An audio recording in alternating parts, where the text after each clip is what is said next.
Okay, Bismillah. We're going to try this out one more time. Let's see if this works. Bismillah.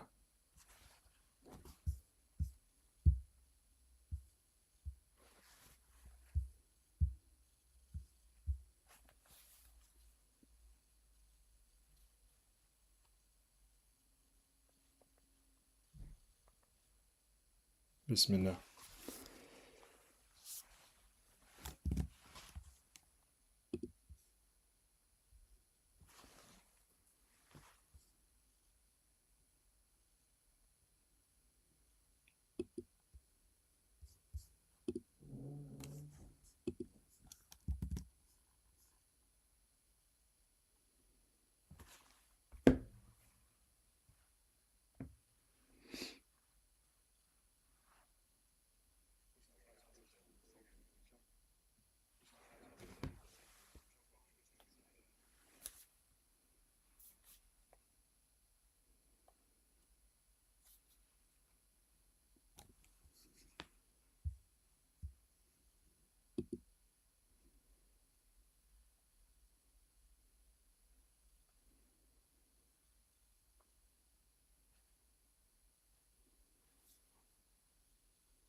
Okay.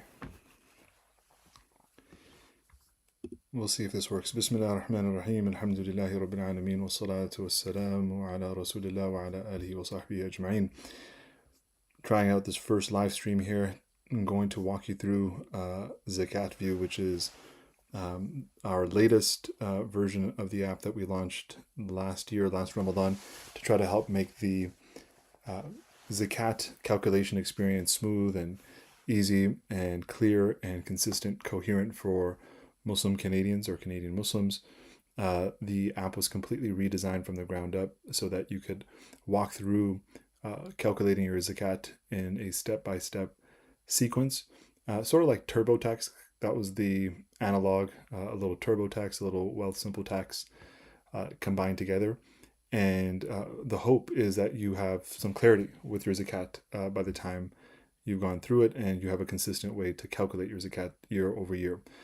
So tonight, just going to walk you through this really quickly. If you haven't had a chance to calculate your zakat, now's your time. Go to ZakatView.co, ZakatView.co, ZakatView.co, and you'll be able to access the calculator for free, inshallah. And hopefully that'll get you toward calculating your zakat within no time, inshallah. All right, so once you go to the site, you can access this both on mobile and on desktop, but it's better on desktop than it is on mobile right now. Click on Calculate Zakat. There's some information to kind of get you started. This is where you will select the types of wealth that you have. It's important to note that zakat is not due on all types of wealth. It's only due on certain types of wealth, what is referred to in the books as al-malun nami. It's a wealth that grows back, money that comes back. If deployed into the market, if you're using it to invest, etc., then this is money that's going to grow back, inshallah. And the idea is that you give a little bit of it, if you've held it for long enough, to the people who are rightfully owners, or who have a share of that wealth. So the first thing you're going to do on ZakatView is select the types of accounts that you have in your possession. So let's say you got some cash and bank accounts. We'll say that you got some cash on hand and some bank accounts. Let's say that you got some gold and silver, and we'll say that you have an investment. We'll uncheck these for tonight. Maybe we'll do those ones later on, and we'll keep it simple. We'll say that you got some short-term liabilities, no long-term debt. So yeah, this is a very simple zakat calculation. Should be pretty straightforward, but it'll hopefully show you how the calculator works and what some of the questions you'll face when you're going through each of the calculation steps. We'll begin by clicking next step. And let me just quickly jump back and make sure that we are connected. Inshallah, we're still connected. It's a good thing that no one's watching right now, just because it helps me work through and iron out all of the kinks, inshallah.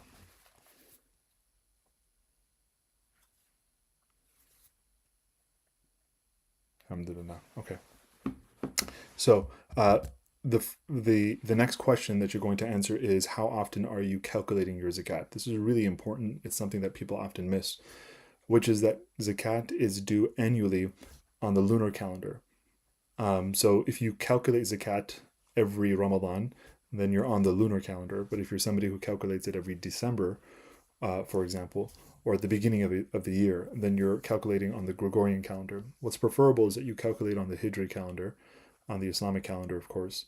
That's preferred. But there is the provision of from the IIFA, the International Islamic Fiqh Academy, back in the 1980s, and codified in the AOFI standards, that allows you to calculate zakat on the Gregorian solar calendar, but you would have to adjust the calculation from 2.5% to 2.557%. Everything is here in the calculator. You don't need to worry about these details if you just select the option that applies to you. So if you click on the Hijri calendar, you'll see that it'll pull up today's date. That matters for what comes next.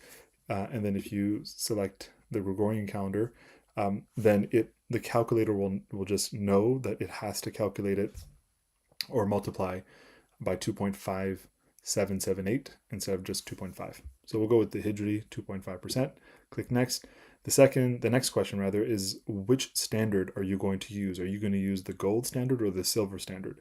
The gold standard, the gold nisab, is the minimum amount of wealth in gold, 20 dinars of gold, or about 85 grams of gold, that you would need to have in order to be liable for zakat. I'm just getting a message here. Let me make sure that we're doing okay.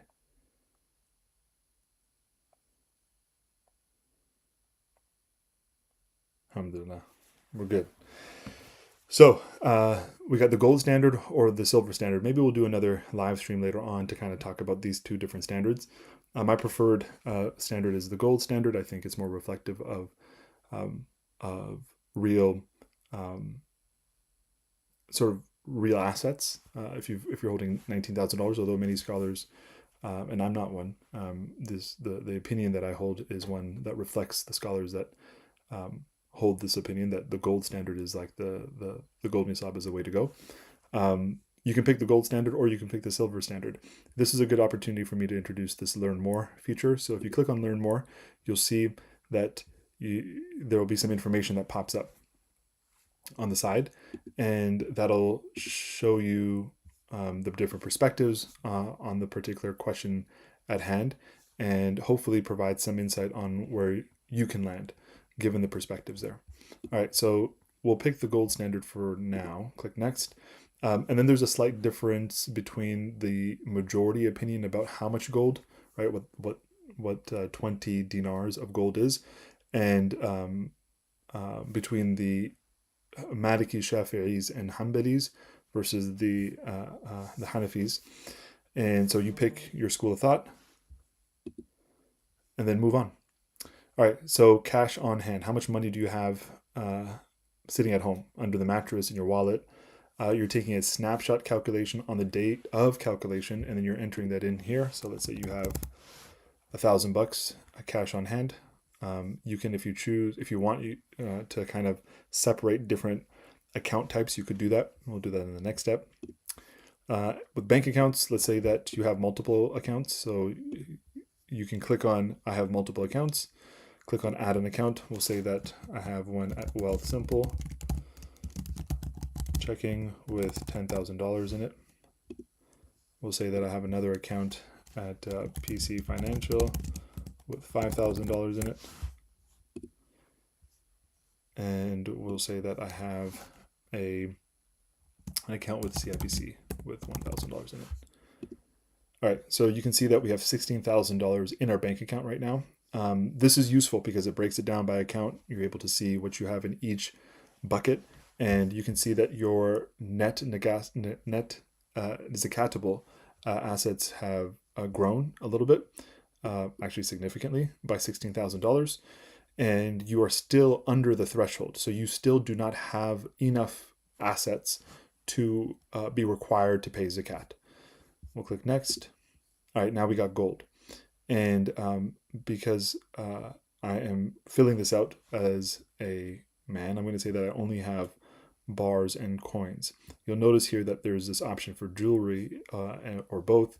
If somebody were to select jewelry, you'll see that there are different opinions.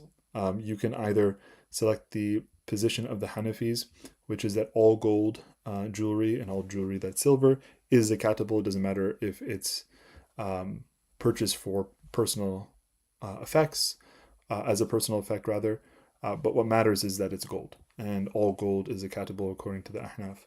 Whereas for the others, that's not the case. You can see here this question about whether or not you need to wear gold. That's addressed here in the library article on zakat on gold and silver. This will pop it open and you can take a quick look. We'll take the majority position. Well, actually, we're not even going to be including gold. We're going to include bars and coins. All right, so you enter here. If you have bars, gold bars, or coins, or bullion, then you're going to need to enter that amount no matter what. That is certainly zakatable. And so we'll say that we got, we'll say that we have 10 grams of gold. Now you can see that the value is there. Our net zakatable assets have grown and we have broken nisab. We are at 19,235. That means that we've broken nisab, and so the entire net zakatable amount here is what we owe zakat on, which would be $480. But we still have more to fill out. We got some silver. We'll say that we have some jewelry, and we'll say that we take the Hanafi position, and we'll say that it's sterling silver and that it's 40 grams of sterling silver. We'll click next. All right. So now we're at the TFSA. The TFSA is an investment account that we have in Canada. It is where people will often hold long-term savings, but sometimes people trade actively in their TFSA.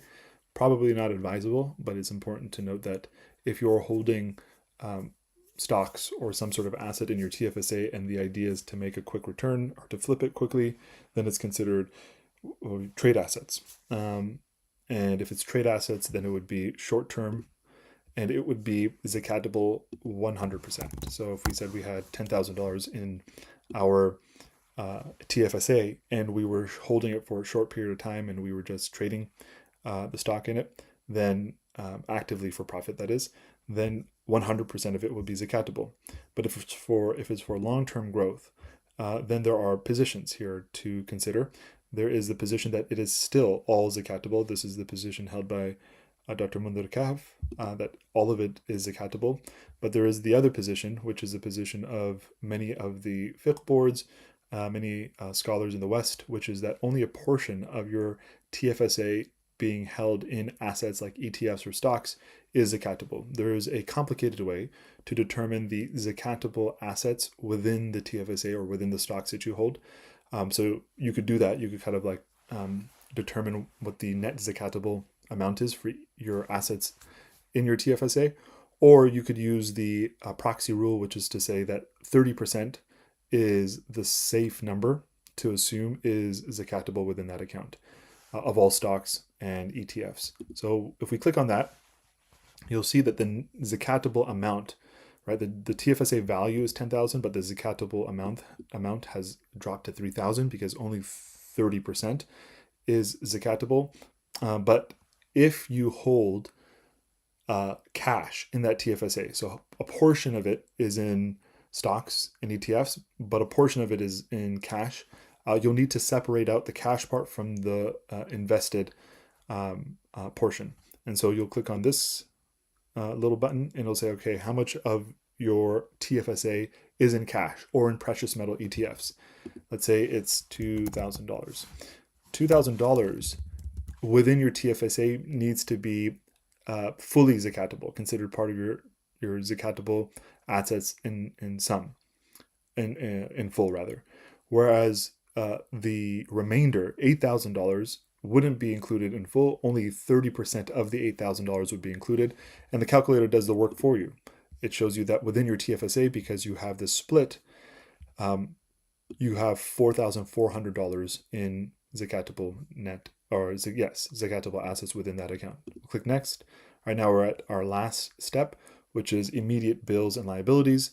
These are bills that are due right now. If you want to learn more, click on learn more. The drawer will open. And let's say you have a credit card bill that is due, that is $1,000, and that you have rent that is due, that is $1,500. That'll be removed from your net zakatable amount. You'll see that here kind of building out. And then finally, if we click on next, you'll see your full report. You can see that you owe $531.77 this year in zakat based off of this calculation. You can scroll down here and see what the calculation breakdown is. You can see that the zakat rate was set as 2.5% because that's the lunar calendar rate. You can see which opinions you applied along the way.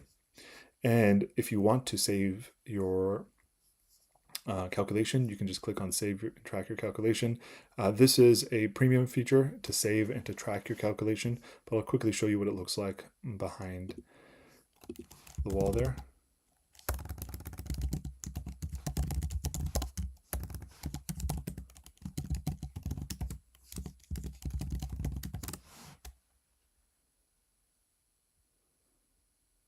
All right, so we'll click on save, and then you'll see that this is your full report. This is everything that we just went through. All of it is here now in a report. There's also a dashboard where you can kind of see, all of your past calculations. You can set your zakat anniversary. Let's say the zakat anniversary is, in fact, on the 18th of Ramadan. There you go. That's set. So you'll have a reminder, and then you can record payments. So you have this $531 obligation. It is currently unpaid. As soon as you calculate, your zakat, it is due. If we click on record payment, let's say that we are paying against this obligation here, the one that we just calculated. We'll say that we paid $100 to brother Ahmed, who is a brother that we know is zakat eligible. We paid it, let's say we'll use the Hijri calendar. We'll say we paid him on the 18th of Ramadan. We can look at methods and notes and say that we gave him cash. Click save. $431 is now saved against that $531 obligation. And you can see that that'll be drawn down over time, right? We got 431 now remaining. All right, that is a quick rundown of ZakatView. Hopefully that was helpful for those of you who tuned in or who are watching later, inshallah. I'll be doing a few more of these in the month, inshallah, to kind of just go through the app, show a bunch of different features. We've only just scratched the surface. If you have any questions, send them my way, and we'll see you soon, inshallah. Assalamu alaikum wa rahmatullah.